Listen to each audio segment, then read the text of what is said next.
para ubicarnos ahí, en el punto de partida de Zimbardo, ¿no? Ustedes se dan cuenta ahí que en esa imagen el mal y el bien, pues en realidad son inseparables, ¿cierto? Y de hecho depende entonces justamente si uno mira los elementos blancos o los elementos negros, dependiendo de eso entonces podrá ver el bien o el mal. Y esa imagen titulada, pues acá está un círculo límite 4, es justamente lo que le permite a Simbardo anotar que es muy difícil realmente poder determinar únicamente a partir de unos criterios si un individuo es bueno o es malo, ¿sí? Y básicamente por eso va a decir que ese ser bueno o ser malo depende en realidad de un contexto. Es el contexto el que hace que un sujeto pueda llegar a actuar bien o actuar mal. Esa es su hipótesis. Es a partir de ahí que él inicia pues todos sus experimentos, ¿no? O este experimento en concreto, y es lo que va a poner a prueba. Y es lo que estamos viendo y lo que ustedes han visto justamente en la película, ¿no? La película allí entonces es el intento de recrear lo que ocurrió en la universidad, ¿no? Y fíjense que en este experimento que pues va a salirse un poco más de control que el que veíamos anteriormente con Milgram, pues en realidad tenemos tres elementos confluyendo y esa es la discusión que propone Zimbardo. Él está diciendo, cuando yo inicio el experimento, lo que quiero comprobar es que hay unas fuerzas situacionales, dice él, que tienen más poder del que pensamos para conformar nuestra conducta en determinados contextos, ¿cierto? O sea, que hay algo que tiene más poder que nuestras determinaciones de la personalidad, que es lo que él va a llamar elementos disposicionales.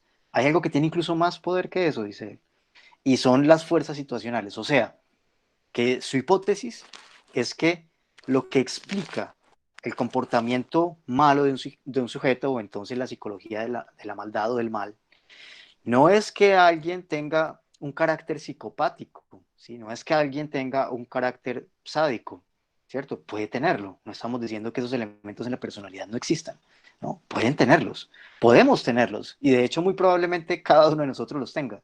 El asunto es en qué momento estos pueden o no pueden activarse, ¿cierto? Porque puede ser que nunca se manifiesten.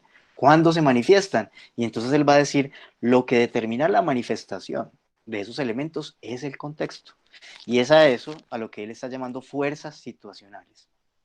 Y hasta ahí, ese es su planteamiento. Y con eso él justamente desarrolló pues el experimento de la cárcel de Stanford.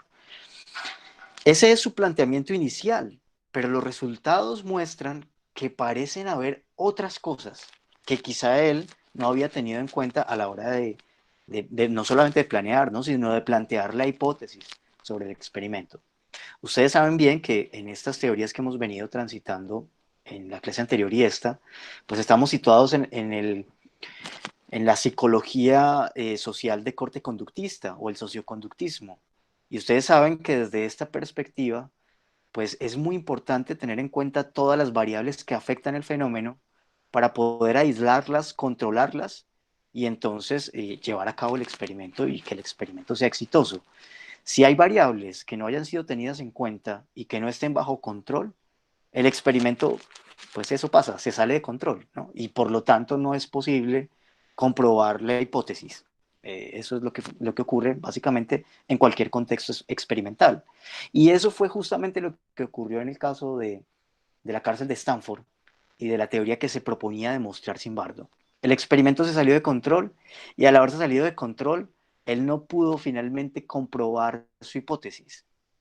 Van a pasar entonces muchos años y sobre todo van a ocurrir muchas cosas que van a llevar a Zimbardo a regresar una vez más a lo que ocurrió en la cárcel de Stanford, pero sobre todo a tratar de comprender el fenómeno con otras variables que no había tenido en cuenta. Y esa variable fundamental que él no había tenido en cuenta es la que él va a llamar el poder sistémico. Entonces, ya no es solo que hayan unos elementos disposicionales, ciertos rasgos de la personalidad del sujeto, que hayan unas fuerzas situacionales, es decir, un contexto que determina ese comportamiento, como decía ahora Smelling, ligado obviamente a una serie de estímulos condicionantes, sino que además de eso hay un poder sistémico, y ese poder sistémico se hace invisible. Y se hace invisible por muchas razones, porque en ocasiones ese poder sistémico, o diríamos casi siempre, tiene un núcleo ideológico, y ese núcleo ideológico de alguna manera está velado, no lo vemos, es invisible, ¿no? Y ese núcleo ideológico responde justamente a la manera en la que el poder se despliega y se organiza, porque finalmente con el poder se trata de que básicamente el poder se materializa, tiene unas formas específicas de materializarse, que sin embargo para nosotros no son muy visibles. Hablemos brevemente, por poner ejemplos sencillos del asunto, de qué sería un poder sistémico, que en ocasiones es invisible, más que invisible, el asunto es que como lo hemos naturalizado, ya no lo vemos, ¿cierto? Pero piensen un poco lo que ocurre en un colegio público, digámoslo así, en donde hay una separación, ¿no? Pues obviamente pues de baños de hombres y mujeres, en donde ustedes se dan cuenta que, por ejemplo, las puertas de los baños en el interior tienen una altura considerable, al punto que uno al ingresar al baño casi se da cuenta si hay alguien o no en el baño. Bien, pues elementos como esos, por ejemplo, que hacen parte de la forma en la que se ejerce el control sobre los cuerpos de los sujetos en los contextos escolares, muestran que hay unos poderes sistémicos que con anticipación han diseñado unos instrumentos y unos dispositivos para ejercer ese control, esa observación, para lograr justamente observar y controlar el comportamiento de los sujetos. Por ejemplo, en ese caso, ¿no? Pero podríamos ver muchos otros, ¿no? Podríamos hablar de los mismos elementos simbólicos, de las señales de tránsito, en fin. Hay una serie de elementos de orden sistémico que se naturalizan porque eh, se vuelven cotidianas. Nosotros hacemos uso de ellas de manera cotidiana y no las percibimos, dejamos de percibirlas, ¿no? Entonces, esos poderes sistémicos, que es lo que va a decir un poco ahí Zimbardo, determinan la situación. O sea, el asunto es que el comportamiento del sujeto está determinado por la situación, pero la situación está determinada por el poder sistémico. Entonces lo que él va a decir es, si no observamos el poder del sistema que está oculto detrás de un velo, pues no vamos a entender realmente qué es lo que hace que las situaciones se presenten como se presentan. Ese es el punto entonces. Y fíjense que él va a mostrar cómo en su vida, cuando era niño, porque recuerden que Zimbardo creció en un contexto muy deprimido de los Estados Unidos, un contexto de gueto, en donde los niños eran, o los jóvenes, eran estigmatizados, ¿no? Porque se consideraban delincuentes. Pues lo que ocurría en su barrio era que la policía llegaba siempre a perseguir a los niños y a los muchachos cuando estaban jugando en la calle, simplemente eso, ¿no? Porque jugaban, ¿qué? Pues jugaban con palos porque no tenían bates, por ejemplo, ¿cierto? Jugaban béisbol. Y entonces la policía llegaba a perseguirlos. Entonces, eh, él muestra, ¿no? Que esos elementos que hacen parte de ese contexto situacional, pues van a determinar el curso de las vidas de esos jóvenes en muchas ocasiones, ¿no? Pero que hay que entender que esos elementos que ocurrían en su barrio, esas situaciones, dependen de un poder sistémico, ¿no? De un poder sistémico, en este caso de un poder gubernamental que margina ciertas poblaciones, que estigmatiza a otras, que no brinda condiciones adecuadas para el goce efectivo de los derechos de las personas, ¿cierto? Y eso no tiene ya que ver con una situación, tiene que ver con un sistema que determina la situación. Ese es entonces otro de los ejemplos que él va a poner justamente poniéndose él mismo en juego para comprender lo que ocurre. En todo caso, él va a volver sobre este asunto que ya mencionaba Milgram y que ustedes han mencionado y que es lo que interesa entender acá, y es cómo es que bajo ciertas condiciones, sobre todo ligadas a la obediencia a la autoridad, las personas pueden terminar viéndose frente a amenazas, viéndose frente al riesgo incluso pues de perder la vida, pero sobre todo ante un discurso que termina deshumanizándolas, ¿cierto? O sea, y creo que parte del experimento, lo que le permite demostrar también a Zimbardo acá, es qué tan rápido logra deshumanizarse al otro, ¿cierto? Y él muestra que el solo hecho, desde luego esto estaba anticipado, el solo hecho de haberle puesto un número a los presos, el solo hecho de haber puesto anteojos a los guardias, ¿no? Eso ya comienza a poner una barrera y ya comienza a deshumanizar al otro. Cuando el otro es un número y ya no es un nombre, ahí inició el proceso, desde luego, de deshumanización, ¿no?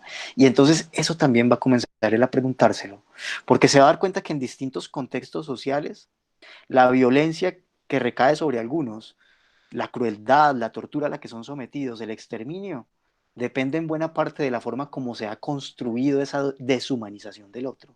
Y eso vamos a verlo pues de una manera desde luego muy pequeña, pues a nivel micro, en el experimento de la cárcel de Stanford, pero podemos verlo a un nivel macro en otros casos que él mismo ha estudiado, ¿no? En los cuales se ha interesado, como por ejemplo, como decíamos ahora, el caso de Abu Ghraib, ¿cierto? Un caso que causó pues una gran conmoción mediática, ¿no? El saber que habían personas en cárceles que además no estaban siquiera contabilizadas, ¿cierto? Que no estaban siendo vigiladas por el mismo gobierno iraquí, en donde los invasores estadounidenses, las tropas estadounidenses, cometían torturas con los presos. Esto, pues, en realidad, cuando uno lo mira en imágenes, es bastante impactante, ¿no?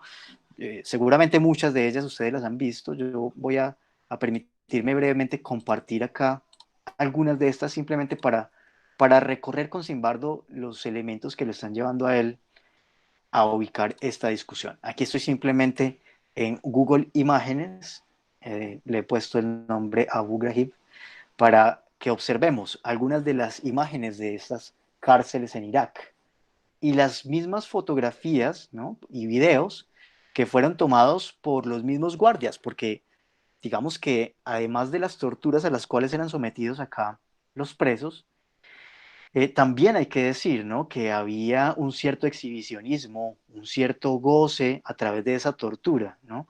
Entonces, eh, buena parte de estos soldados se tomaban fotos allí en estas escenas de tortura que provocaban a los presos. Aquí podemos ver buena parte pues, de esas imágenes, eh, algunas de ellas pues mucho más conocidas que otras, ¿no? Pero en todo caso, todas ellas denigrantes, crueles, que muestran también la deshumanización a la que eran sometidos, a la que fueron sometidos o seguramente siguen siendo sometidos muchos de los presos en estas cárceles, en este caso concreto luego de la invasión a Irak. Saben que en Guantánamo también se han visto imágenes igualmente horrorosas de torturas muy parecidas. Y ahí podríamos seguir deslizándonos y encontrando pues una serie de imágenes similares, ¿no? Pero digamos que lo que me interesa en este caso es recrear lo que está diciendo acá en su texto Simbardo. Bien. Entonces fíjense que justamente como él lo dice, hay unos elementos que hay que entrar a indagar. Y cuando él se ocupa de este caso de Abu Ghraib, pues él va a comenzar a cuestionar profundamente a ese poder sistémico. Porque ahí va a haber todo un debate en Estados Unidos. Y recuerden que en ese momento específico el presidente era George Bush, que uno podría decir, junto a Trump hoy, son dos de los presidentes de corte pues, más conservador y militarista, ¿no? eh, y que han tenido, pues, han sido objeto de escándalos, ¿no? Sobre todo porque han limitado las libertades individuales. Entonces, bueno, el asunto es que ahí había toda una discusión. Y la discusión era si esas torturas que se estaban haciendo en Guantánamo y en Abu Ghraib eran o no eran conocidas por los altos mandos militares y por el gobierno, si no solo eran o no eran conocidas, sino además si eran propiciadas por estos altos mandos oficiales. Y ahí va a venir toda una discusión, ¿no? Realmente para determinar la responsabilidad o no de los gobiernos en estas situaciones. Y algunos personas, digamos, defensoras de derechos humanos y demás, van a hacer un ejercicio de construir un documental y comenzar a entrevistar al gobierno iraquí y también al gobierno estadounidense y a algunos altos mandos militares para poder dar cuenta de hasta qué punto hay una responsabilidad de ese poder sistémico o no, o si se trata, como decían los altos mandos militares cuando el escándalo estalló, o si se trataba de unas simples manzanas podridas. Ahí está la discusión. No voy a compartir de nuevo pantalla, pero esta vez para que veamos una parte del documental. Voy a tratar de que sea una parte breve, pues para que, porque además ustedes saben que aquí no compartimos audio, sino solo imagen, entonces para que no se vayan a aburrir con este asunto. Aquí vamos a encontrarnos con el contexto posterior a la invasión de los Estados Unidos a Irak, ¿no? Un contexto pues que hasta nuestros días sigue envuelto en una guerra interna. Y bueno, pero lo que me interesa que vean un poco es acá las entrevistas que comienzan a hacerle a las autoridades de Irak.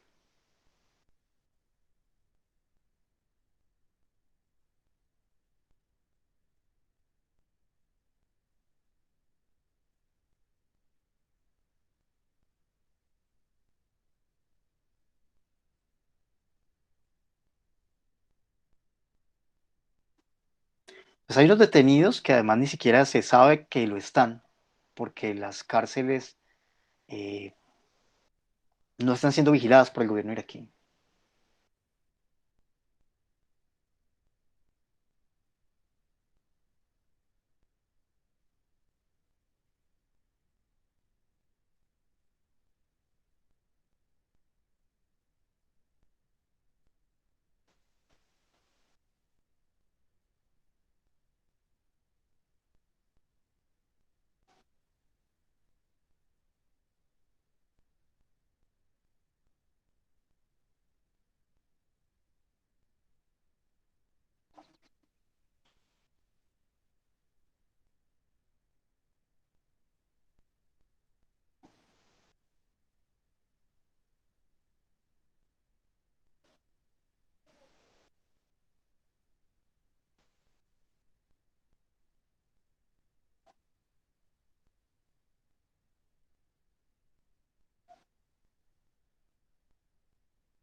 Sí, porque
Entonces, fíjense que hay unos presos que están detenidos y que no han pasado por juicio y que se les acusa simplemente de terrorismo, pero siguen encerrados sin que se les resuelva su situación jurídica.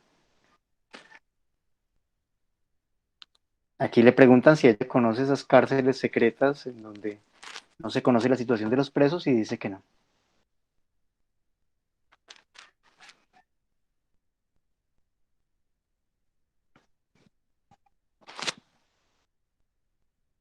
Ahora se van a dirigir justamente a preguntarle, a entrevistar a uno de los altos mandos militares, a ver si da razón sobre esa situación.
Bueno, ahí se da cuenta un poco de la argumentación de este alto mando militar en Irak, ¿no? Primero, pues una política de negación, ¿no? Aquí no hay violaciones de derechos humanos. En ningún lugar de los manuales e instrucciones de la fuerza militar se ha dicho que los presos deben tratarse como perros. eh, y además sus familias pueden visitarlos, lo cual, como se evidencia en buena parte del documental y de las investigaciones que se hicieron, es totalmente falso. Personas detenidas porque se considera que son una amenaza, ¿no? Pero no han cometido un delito.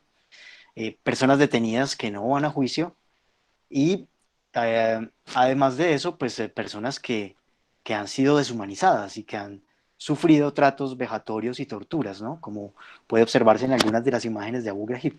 Y entonces, el asunto está en que finalmente, luego de que algunas de estas pruebas salen a la luz, son conocidas por la opinión pública, lo que van a decir el gobierno, fundamentalmente, es que se trata solamente de unas cuantas manzanas podridas, pero que no es una doctrina de la institución. Y fíjense que esa respuesta, esa justificación que también la hemos escuchado en días recientes a propósito de la situación por la que atravesamos, pues parece convertirse en doctrina para esos poderes sistémicos que casi nunca asumen la responsabilidad de este tipo de situaciones. Esto no es nuevo, esto no es algo que haya ocurrido aquí hace unos días nomás en Estados Unidos o en Colombia, sino que en realidad es algo que en general, o es más bien la lógica bajo la cual tiende a funcionar el poder sistémico. Y eso sobre todo es lo que va a alarmar a Zimbardo, ¿no?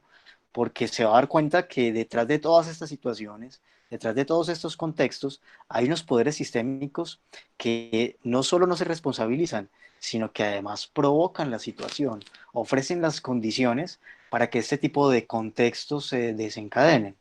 Entonces, ese es el punto, ¿no?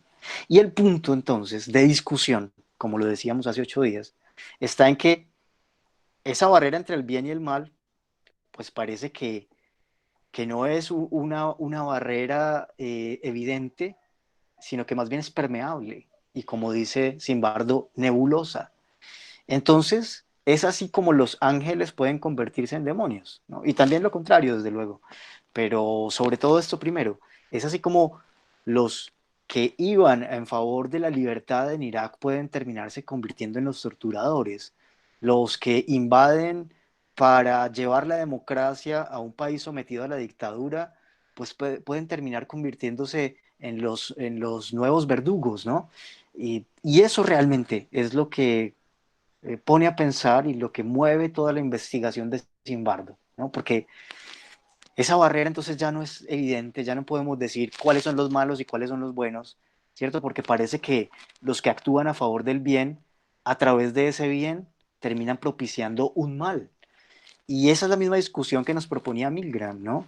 Cuando el bien se convierte en la manera de hacer el mal, entonces aquellos que ejecutan esas maldades para otros se van a justificar o en que estaban cometiendo un bien para un grupo, para un conjunto social, que lo estaban haciendo por el bien de la sociedad. En este caso era necesario apartar a esos terroristas porque se consideraba que eran un mal para la sociedad, o en todo caso, se van a amparar en el cumplimiento del deber, ¿no? Ah, yo estaba cumpliendo mi deber y lo cumplí a cabalidad. Y nadie entonces se va a responsabilizar. Y ahí está el punto. Pero creo que el punto más interesante de la discusión en este primer capítulo de Zimbardo es que él empieza a mostrarnos cómo es que ese poder sistémico se despliega a través de la construcción discursiva. O sea, en últimas, lo que hace el poder sistémico es construir un discurso. Y es a través de la construcción de ese discurso que se desencadenan las situaciones. ¿Qué discurso? Pues va a decir él, ¿cómo es que yo construyo al otro? ¿Cómo construyo al otro social, no? Porque si en esa construcción del otro yo convierto al otro en un caníbal, en un salvaje, en un demonio, en un terrorista, pues entonces termino deshumanizándolo. Y al deshumanizarlo, ofrezco las condiciones para que cualquiera pueda hacer con él cualquier cosa, es decir, pueda torturarlo, es decir, pueda someterlo a tratos vejatorios o pueda asesinarlo inclusive, ¿no? Argumentando que estaba haciendo un bien. Entonces, eso realmente es muy interesante porque te va a permitir a Zimbardo introducir una definición distinta de la maldad. Y fíjense en esta definición que él trae, que lo voy a leer textualmente, la tienen allí en la página 26. Dice, la maldad consiste en obrar deliberadamente de una forma que dañe, maltrate, humille, deshumanice o destruya a personas inocentes, o en hacer uso de la propia autoridad y del poder sistémico para alentar o permitir que otros obren así en nuestro nombre. Entonces, finalmente, lo que él está mostrando es que estos discursos permiten esa deshumanización y permiten ejercer la maldad de manera deliberada, justificándose en esos elementos discursivos y en la manera en la que se construye al otro. Ese es un punto que nosotros debemos tener en cuenta porque en el caso nuestro, en lo que estamos analizando, en lo que nos interesa comprender además, pues también ha ocurrido lo mismo. También hay un poder sistémico que ha construido un discurso sobre el otro y que a través de la construcción de ese discurso ha terminado estigmatizándolo y ha terminado deshumanizándolo. Entonces aquí en Colombia es muy fácil decir, para deslegitimar al otro, decir que es terrorista, o para deslegitimar al otro, decir que es guerrillero, o para deslegitimar al otro, decir que es vándalo, ¿cierto? Y con eso entonces ya estamos construyendo una imagen del otro que lo expone además a unos contextos situacionales que pueden terminar siendo nefastos, ¿no? Es decir, que pueden terminar justificando su asesinato.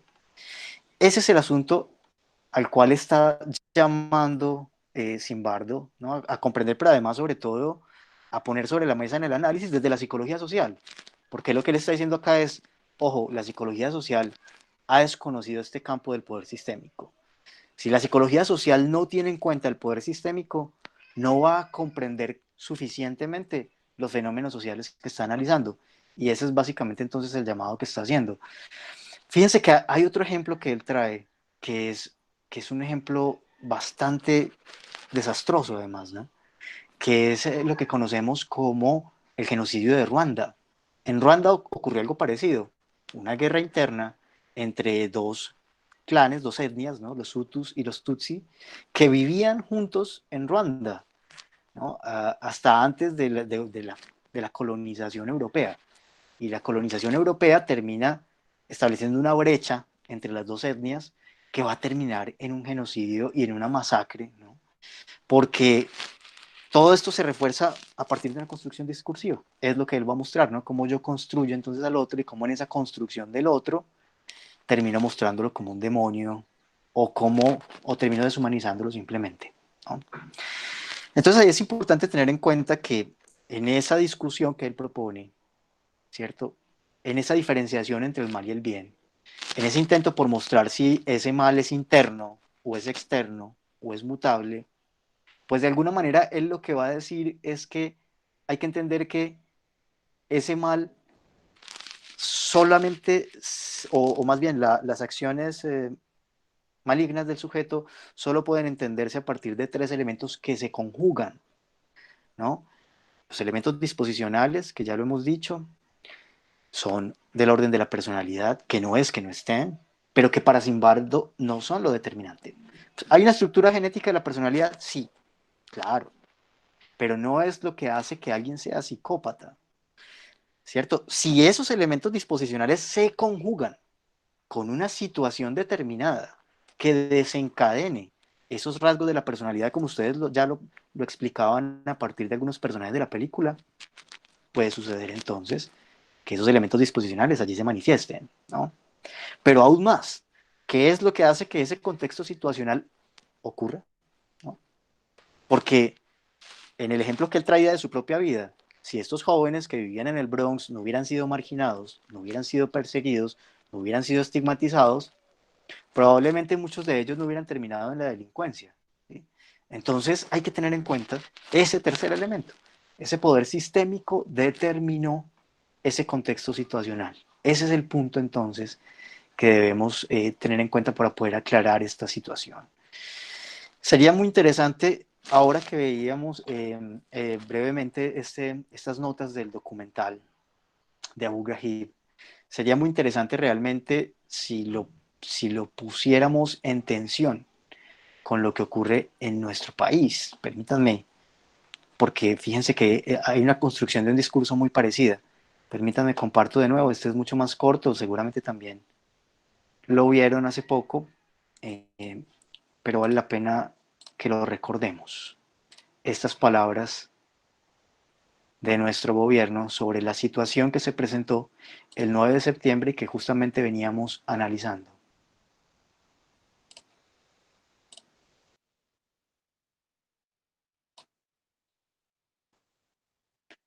Recuerden que la Corte Suprema pues pidió al gobierno tomar ciertas medidas y pedir perdón.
Entonces fíjense que muy parecida a la argumentación que veíamos en el caso de Abu Ghraib con este alto mando militar, en este caso el ministro de Defensa de Colombia, primero niega la situación, segundo dice que no hay nada en los códigos de actuación de la policía y de las fuerzas militares que promueva este tipo de situaciones, que por el contrario lo que hace la fuerza pública es enmarcarse en los elementos y disposiciones de la Constitución, y que si llegara a haber ocurrido algún tipo de desmán o de abuso policial, este tendrá que ser respondido de manera individual.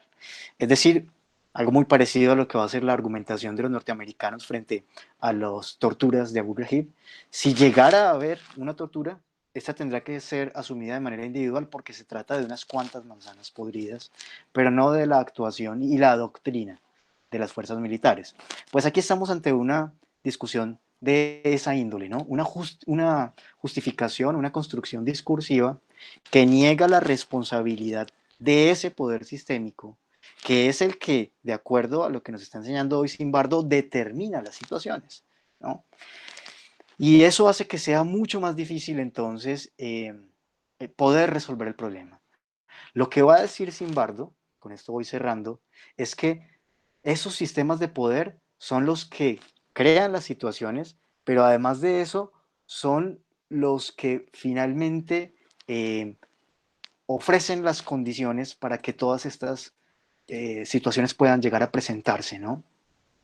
Entonces, fíjense que eh, el problema, ¿no? de esta racionalidad que estamos analizando es que ese poder sistémico en escasas ocasiones asume la responsabilidad justamente, justamente porque es muy difícil determinarla en la medida en la que se difuminan las acciones de los sujetos. Es decir, todo termina pareciendo como si hubieran algunas personas que de manera aislada cometen excesos o torturan o violan la ley, ¿cierto? Y que hacen parte, desde luego, de los cuerpos oficiales del Estado, pareciera como si fueran algunos, y entonces es difícil en ocasiones lograr determinar esa responsabilidad, pero es importante abogar por ello y trabajar porque así sea.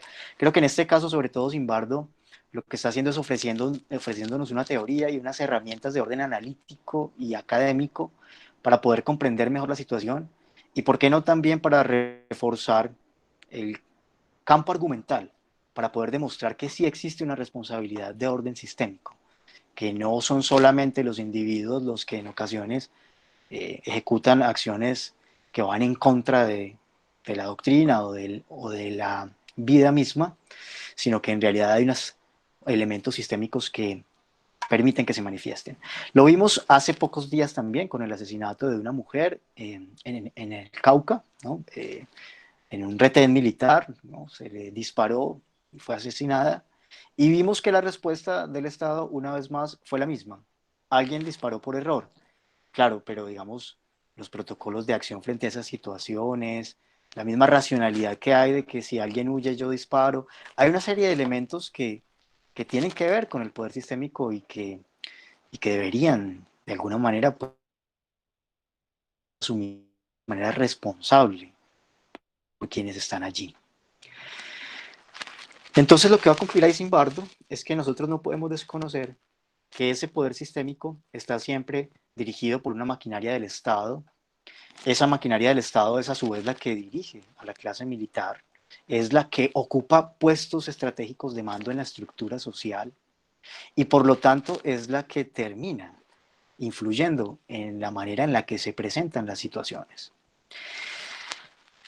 Eso es importante tenerlo en cuenta, ligado siempre al análisis discursivo que ya lo hemos dicho, debemos hacer de la manera en la que se construye al otro, de la manera en la que se construye al enemigo, porque la propaganda de odio hace parte del refuerzo del poder sistémico. Y lo hemos visto en en distintos momentos de la historia, además con algunas situaciones muy complejas, como la de la Alemania nazi.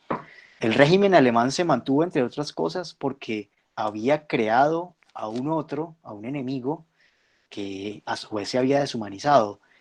Y esa deshumanización del otro se había reforzado desde la propaganda y desde el odio que se promovía incluso en las escuelas. A los niños desde muy pequeños se les enseñaba a odiar a los judíos.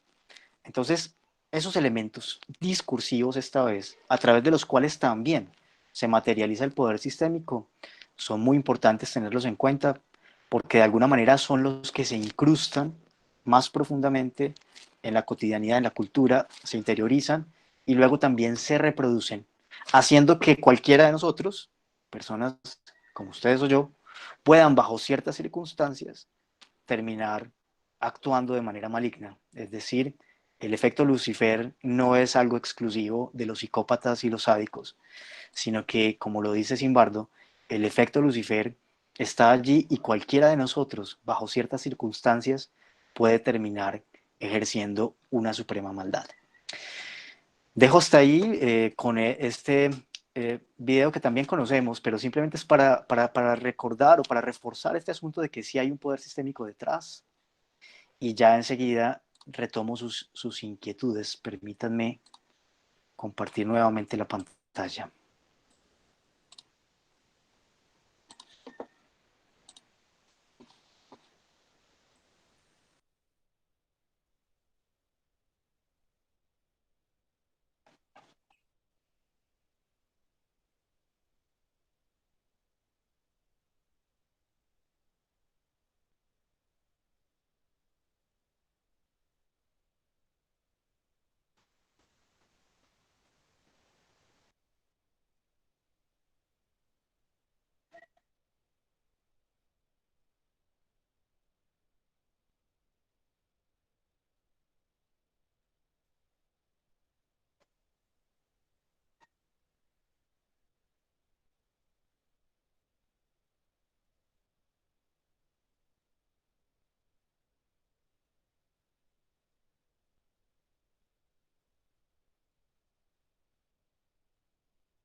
Bueno, yo me pregunto si esas son las acciones individuales de unas cuantas manzanas podridas o si hay de alguna manera aquí, y como lo dice Simbardo, un poder situacional que está, un poder sistémico, perdón, que está detrás de estas situaciones que se vienen presentando.